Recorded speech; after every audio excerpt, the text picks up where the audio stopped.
What if I told you that inside your body is a secret code, 3 billion letters long? Computers can now read and understand this language. This is the power of bioinformatics. DNA is a biological instruction manual for your body, written in a 4-letter code, A, T, C, and G. Reading 3 billion letters is impossible for humans. Bioinformatics bridges this gap. Bioinformatics combines biology, computer science, mathematics, and artificial intelligence. What takes humans years to analyze, computers can now process in mere minutes. The process involves sequencing DNA, recognizing patterns, identifying genes, and gaining insights.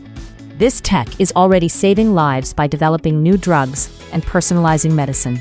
Looking ahead, AI will help us understand human aging, cure diseases, and unlock the secrets of our past. Life itself is written in code, and now we have the tools to finally read it. Subscribe to EduInteractAI Digital Hub for more insights into the future of science.